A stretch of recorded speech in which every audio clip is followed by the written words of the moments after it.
اسلام میں کیوں منع ہے؟ 1400 سال بعد سائنس حیران رہ گئی، نبی کریم صلی اللہ علیہ وآلہ وسلم نے دھوپ میں بیٹھنے سے منع کیوں کیا ہے؟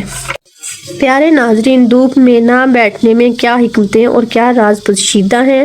آج کی جدید میڈیکل سائنس نے ثابت کیا کہ جو لوگ سردیوں میں دھوپ میں بیٹھتے ہیں وہ لوگ ہمیشہ شاہ محترم ناظرین، کبھی آپ نے غور کیا ہے کہ دھوپ میں بیٹھنا کیسا ہے؟ اس بارے میں اسلام کیا رہنمائی دیتا ہے اور جدید میڈیکل سائنس اس پر کیا رائے رکھتی ہے؟ نبی کریم صلی اللہ علیہ وآلہ وسلم نے دھوپ میں بیٹھنے سے کیوں منع فرمایا؟ اس کی حکمتیں کیا ہے؟ آج کی اس تحریر میں ہم نبی کریم صلی اللہ علیہ وآلہ وسلم کی سنتوں اور موجودہ سائنسی تحقیق کو سامنے رکھ کر بات کریں گے۔ ناظرین، اسلام ایک مکمل اور جامع نظام حیات ہے۔ زندگی کے ہر معاملے میں اسلام ہمیں صحیح راستہ دکھاتا ہے۔ یہی وجہ ہے کہ 1400 سال گزرنے کے باوجود بھی نبی کریم صلی اللہ علیہ وآلہ وسلم کی تعلیمات نہ صرف مسلمانوں بلکہ ہر قوم اور ہر معاشرے کے لیے روشنی کا مینار ہے۔ جدید سائنس بھی انہی اصولوں سے متاثر دکھائی دیتی ہے اور ماننے پر مجبور ہے کہ انسانی صحت اور جسمانی توازن انہی اسلامی ہدایات پر چل کر برقرار رہ سکتا ہے۔ نبی کریم صلی اللہ علیہ وآلہ وسلم دائیں کروٹ قبلہ رو ہو کر آرام فرمایا کرتے تھے۔ آج میڈیکل سائنس اس حقیقت کی گواہی دیتی ہے کہ چونکہ انسانی دل بائیں جانب ہوتا ہے، اس لیے اگر کوئی شخص مسلسل بائیں طرف لیٹ کر سوئے تو دل پر دباؤ بڑھ جاتا ہے۔ بائیں کروٹ لینے سے معدہ، آنتیں اور اندرونی اعضاء کا وزن دل پر پڑتا ہے، جس سے دوران خون متاثر ہوتا ہے اور دل کی حرکت میں کمی آ سکتی ہے۔ یہی وجہ ہے کہ بائیں طرف سونے سے والے افراد میں بے چینی اور دل کے مسائل زیادہ دیکھے گئے ہیں۔ نیند کے حوالے سے کی جانے والی مختلف سائنسی تحقیقات سے یہ بات کھل کر سامنے آتی ہے کہ جن مریضوں کو دائیں کروٹ سلایا گیا وہ بہت جلد صحت یاب ہو گئے، جنہیں بائیں طرف لٹایا گیا وہ مسلسل بے آرامی کا شکار رہے۔ جدید میڈیکل ریسرچ واضح کر چکی ہے کہ دائیں کروٹ سونا دل، معدے، نظام ہضم کے لیے انتہائی مفید ہے اور انسان کی بے ہوشی یا مسلسل غنودگی جیسے مسائل سے بھی محفوظ رہتی ہے۔ اس طرح دھوپ اور سائے کے بیچ بیٹھنے کی ممانعت میں بھی جسمانی توازن اور اعصابی نظام کی حفاظت شامل ہے، جس کی حکمت آج سائنس بھی تسلیم کرنے لگی ہے۔ نبی کریم صلی اللہ علیہ وآلہ وسلم کا بستر مبارک نرم اور آرام دہ نہیں تھا۔ آپ صلی اللہ علیہ وآلہ وسلم کا جو بستر آپ استعمال فرماتے تھے وہ عام طور پر چمڑے کا ہوتا تھا۔ حضرت عمر رضی اللہ عنہ روایت کرتے ہیں کہ ایک مرتبہ میں نبی کریم صلی اللہ علیہ وآلہ وسلم کی خدمت میں حاضر ہوا تو دیکھا آپ صلی اللہ علیہ وآلہ وسلم ایک بوری سی چٹائی پر لیٹے آرام فرما رہے ہیں۔ آپ صلی اللہ علیہ وآلہ وسلم کے پشت انوار اور اس چٹائی کے درمیان کوئی دوسرا بستر یا کپڑا موجود نہ تھا۔ چٹائی کے نشان آپ صلی اللہ علیہ وآلہ وسلم کے پہلو مبارک پر واضح طور پر نظر آ رہے تھے۔ آپ صلی اللہ علیہ وآلہ وسلم نے ایک چمڑے کے تکیے سے ٹیک لگائی ہوئی تھی جس میں کھجور کی چھال بری ہوئی تھی۔ اس روایت سے معلوم ہوتا ہے کہ نبی کریم صلی اللہ علیہ وآلہ وسلم معمول کے طور پر نرم بستر استعمال نہیں فرماتے تھے۔ آج جدید میڈیکل سائنس نے اس تحقیق کو اچھی طرح ثابت کیا کہ آپ صلی اللہ علیہ وآلہ وسلم کا یہ معمول طبی اصولوں کے نقطہ نظر سے بے شمار فوائد کا حامل ہے۔ ماہرین صحت اپنی تحقیق میں لکھتے ہیں کہ جب ایک صحت مند اور چاقو چوبند انسان مسلسل نرم اور بہت آرام دہ بستر کا عادی ہو جائے تو اس کے جوڑوں میں ڈھیلا پن پیدا ہو جاتا ہے۔ انسان اپنی روزمرہ کی سرگرمیوں میں سستی کا شکار ہو جاتا ہے اور جسمانی چستی کم ہو جاتی ہے۔ انتہائی نرم بستر گردوں پر بھی نہایت برا اثر ڈالتے ہیں، یہاں تک کہ گردوں کی نالیوں میں پیچیدہ ورم، سوزش جیسی مشکلات جنم لے سکتی ہیں۔ اسی طرح ماہرین کا کہنا ہے کہ بے حد آرام دہ بستر ریڑھ کی ہڈی کے لیے بہت نقصان دہ ہے، خصوصاً بچوں کی ہڈیاں چونکہ نرم ہوتی ہیں۔ اگر انہیں نرم مسلسل بستر پر سلایا جائے تو ان کی ہڈیوں میں ٹیڑھا پن پیدا ہونے کا خدشہ ہو جاتا ہے، جو بعد میں پوری زندگی میں معذوری اور کمزوری کا سبب بن سکتا ہے۔ امریکہ کے ادارے امریکن کونسل فار ہیلتھ نے اپنی حالیہ رپورٹ میں چمڑے کے تکیے اور چمڑے کے بستر کے فوائد کا ذکر بھی کیا ہے۔ ان کا کہنا ہے کہ چمڑے کا بستر بواسیر، کمر درد، اعصابی کھنچاؤ اور جوڑوں کے درد میں نہایت مؤثر طریقے سے فائدہ پہنچاتا ہے اور جسم کو قدرتی انداز میں آرام بھی فراہم کرتا ہے۔ محترم ناظرین، نبی کریم صلی اللہ علیہ وآلہ وسلم نے دھوپ اور سائے کے درمیان بیٹھنے سے بھی منع فرمایا۔ آج سائنس یہ تسلیم کرتی ہے کہ دھوپ اور سایہ جسم کے درجہ حرارت کو دو مختلف حصوں میں تقسیم کر دیتا ہے۔ جس سے اعصابی دباؤ، دوران خون کی بے ترتیبی اور جسمانی عدم توازن پیدا ہو سکتا ہے۔ یوں معلوم ہوتا ہے کہ رسول اکرم صلی اللہ علیہ وآلہ وسلم کی ہر سنت انسان کی جسمانی اور روحانی صحت کی مکمل حفاظت کرتی تھی، اور آج کا سائنسدان انہی تعلیمات کی حکمتوں تک آہستہ آہستہ پہنچ رہا ہے۔ محترم ناظرین، انسانی حیوانات، پودوں اور پوری نوع انحیات کے لیے زندگی کا ذریعہ ہے۔ انسان کے روزمرہ کئی اہم کام دھوپ کے باوجود بھی وجود پر قائم ہے۔ دھوپ روشنی بھی دیتی ہے، حرارت بھی، اور جسم کے ایسے فائدے پہنچاتی ہے جو کسی اور ذریعے سے پورے نہیں ہو سکتے۔ جدید سائنس کے مطابق بھی دھوپ وٹامن ڈی کا بہترین ذریعہ ہے، جو ہڈیوں، جلد، خون اور اعصاب کے لیے نہایت ضروری ہے۔ ان کے علاوہ دھوپ موڈ بہتر کرتی ہے، تھکن کم کرتی ہے اور جسم میں قوت پیدا کرتی ہے۔ لیکن تمام فوائد کے باوجود حیرت انگیز بات یہ ہے کہ جدید میڈیکل سائنس نے دھوپ کے سونے کے لیے عمل کو نقصان دہ قرار دیا ہے۔ حالانکہ روایتی اور طب اسلامی میں دھوپ میں سونا کسی واضح نقصان یا ممانعت کا ذکر نہیں ملتا۔ البتہ اسلام نے ایک انتہائی اہم بات ضرور بتائی ہے کہ دھوپ اور سائے کے درمیان بیٹھنا یا سونا درست نہیں۔ حضرت بریدہ رضی اللہ عنہا سے روایت ہے کہ نبی کریم صلی اللہ علیہ وآلہ وسلم نے فرمایا کہ دھوپ اور سائے کے درمیان بیٹھنے سے منع کیا گیا۔ اسی طرح ابو داؤد کی روایت ہے کہ نبی کریم صلی اللہ علیہ وآلہ وسلم نے فرمایا، جب تم میں سے کوئی دھوپ میں بیٹھا ہو اور دھوپ سمٹ کر اس کے بعض حصے کو دھوپ میں اور بعض حصے کو سائے میں کر دے تو اس شخص کو اس جگہ سے اٹھ جانا چاہیے۔ یعنی اسلام یہ سکھاتا ہے کہ دھوپ میں بیٹھنا، دھوپ میں لیٹنا یا خصوصاً سردی کے موسم میں دھوپ سینکنا تو ایک فطری چیز ہے، لیکن آدھا دھوپ میں اور آدھا سائے میں ہونا انسان کے جسمانی نظام کے لیے درست نہیں۔ اب سوال یہ ہے کہ دھوپ اور سایہ ساتھ ہونے میں آخر نقصان کیا ہے؟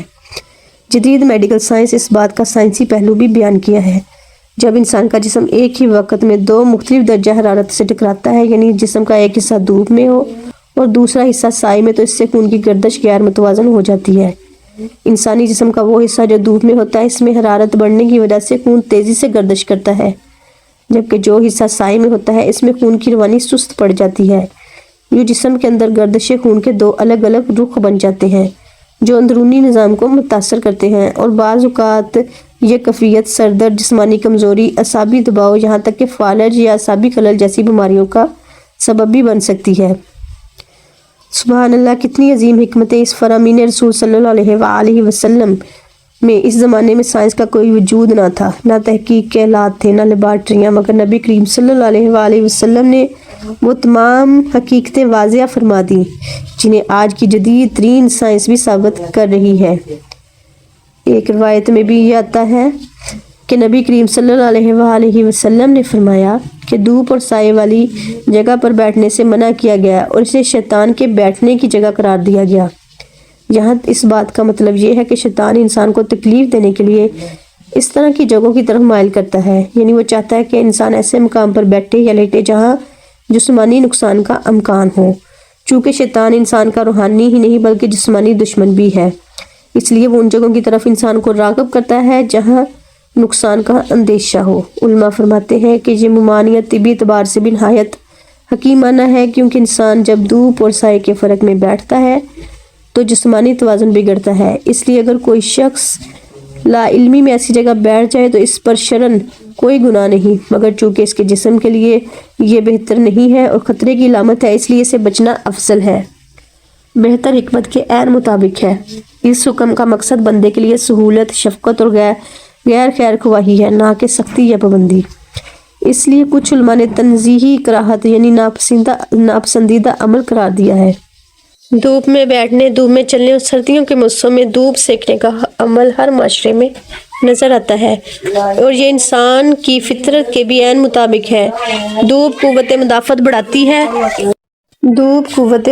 بڑھاتی ہے، ہڈیوں کی میں کیلشیم جذب ہونے کی صلاحیت بڑھاتی ہے، ذہنی تھکن کم کرتی ہے، جلد کی بیماریوں میں کمی لاتی ہے اور جسم کے اندر توانائی کا نظام مضبوط کرتی ہے۔ مگر دھوپ کے بے شمار فائدے کے باوجود اسلام نے وہ نقطہ واضح کیا جسے جدید سائنس نے کئی صدیوں بعد دریافت کیا، اور وہ ہے دھوپ اور سائے کے درمیان بیٹھنے کی ممانعت۔ اس ممانعت کی حکمتوں میں جسمانی توازن اور اعصابی توازن، خون کی روانی نظام میں دوران خون اور ان کا درست رہنا شامل ہے۔ انسان جب ایک وقت میں دو مختلف ماحول سے ٹکراتا ہے تو جسم کے اندر دفاعی نظام تیزی سے کام کرتا ہے، نتیجے میں جسم توانائی ضائع کرتا ہے، اعصاب تھک جاتے ہیں، دل کی دھڑکن پر دباؤ بڑھتا ہے اور کمزوری محسوس ہوتی ہے۔ یہی وجہ ہے کہ بعض لوگ دھوپ اور چھاؤں کے درمیان بیٹھ کر کچھ دیر بعد سر چکرانا، آنکھوں میں بو یا جسمانی بے چینی محسوس کرتے ہیں۔ یہ وہی چیز ہے جسے نبی کریم صلی اللہ علیہ وآلہ وسلم نے 1400 سال پہلے بیان فرما دیا۔ فقہ کہتے ہیں کہ دھوپ اور سایہ کے فرق میں بیٹھنا حرام نہیں بلکہ مکروہ ہے، یعنی ایسا عمل جس سے بچنا بہتر ہے۔ اس حکم میں اللہ تعالیٰ کی طرف سے شفقت اور نرمی ہے۔ اگر کوئی شخص لا علمی میں یا مجبوری میں ایسی جگہ بیٹھ جاتا ہے تو اس پر کوئی شرعی گناہ نہیں ہے، مگر چونکہ اس میں نقصان کا امکان موجود ہے، اس لیے اسلام انسان کو بہتر راستہ دکھاتا ہے، اور وہ راستہ جو انسانی صحت کی حفاظت کرتا ہے۔ یوں معلوم ہوتا ہے کہ رسول کریم صلی اللہ علیہ وآلہ وسلم کی تعلیمات نہ صرف روحانی بلکہ جسمانی صحت کی بھی مکمل ضامن ہے۔ آج کی میڈیکل ریسرچ بھی اس حقیقت کی تائید کرتی ہے کہ دھوپ انسان کے لیے ضرورت ہے، مگر دھوپ اور سائے کے بیچ رہنا جسمانی نقصان کا باعث بنتا ہے۔ یہ تمام حکمتیں اس بات کا واضح ثبوت ہیں کہ نبی کریم صلی اللہ علیہ وآلہ وسلم کی ہدایت ہر زمانے کے لیے مکمل اور ابدی رہنمائی رکھتی ہے۔ محترم ناظرین، انسانی جسم ایک نہایت نازک، باریک اور انتہائی منظم نظام کے تحت چلتا ہے۔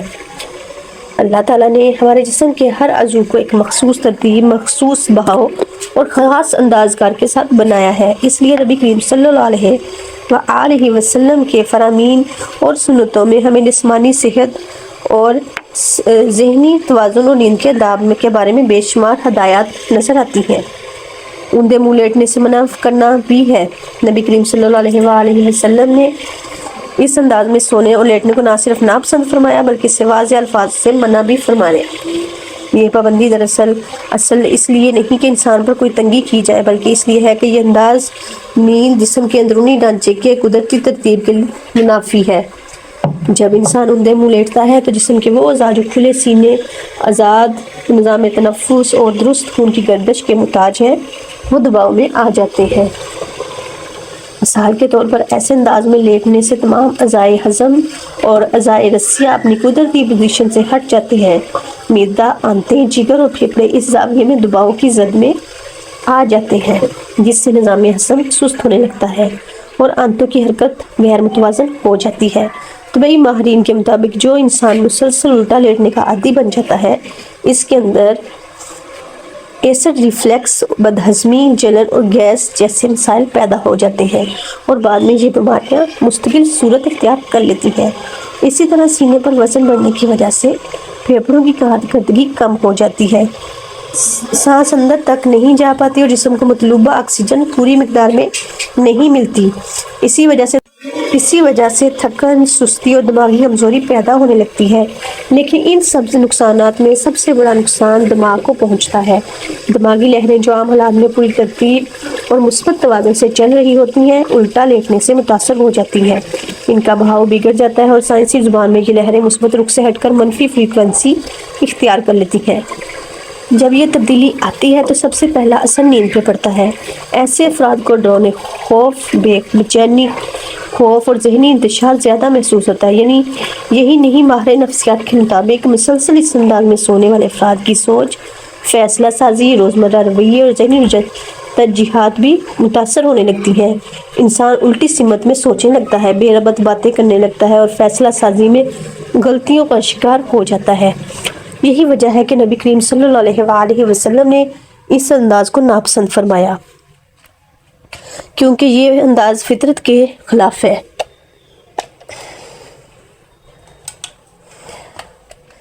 ماہرین صحت آج اس تحقیق کی تصدیق کر رہے ہیں کہ رسول کریم صلی اللہ علیہ وآلہ وسلم کی ہر ہدایت کے پیچھے گہری حکمت موجود ہے، چاہے وہ جسمانی معاملہ ہو یا روحانی۔ الٹا لیٹنا انسانی جسم کے توازن کو بگاڑتا ہے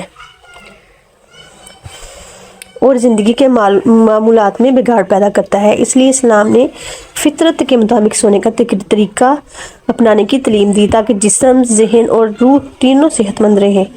انسانی جسم کی سب سے نازک حقیقت یہ ہے کہ اس کے بیرونی اعضاء بھی اندرونی روحانی کیفیت سے جڑ جاتے ہیں۔ نبی کریم صلی اللہ علیہ وآلہ وسلم نے جس بات سے منع فرمایا اس میں ہمیشہ حکمت، محبت اور انسان کی بھلائی پوشیدہ ہوتی ہے۔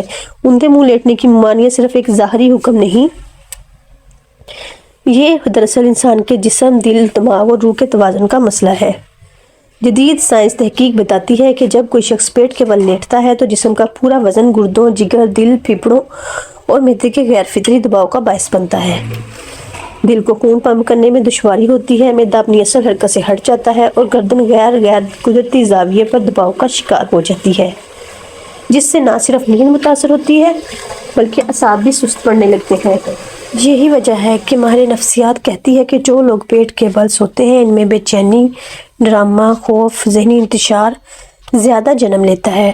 روحانی پہلو اس سے بھی زیادہ گہرا ہے۔ نبی کریم صلی اللہ علیہ وآلہ وسلم نے شیطانی عادات سے بھی، مشابہت سے بھی منع فرمایا ہے، اور کچھ روایات کے الفاظ بتاتے ہیں کہ یہ لیٹنا کا طریقہ اللہ کے نزدیک پسندیدہ نہیں ہے۔ جب انسان ایسی حالت میں سوتا ہے جو ایک طرف جسم کو نقصان دہ ہے اور دوسری طرف روحانی سکون کو بھی بگاڑ دے تو اس سے زندگی کے فیصلے کی، اس سوچ کو، اس عادت کو اور اس کے دن رات کی برکتیں بھی متاثر ہونے لگتی ہیں۔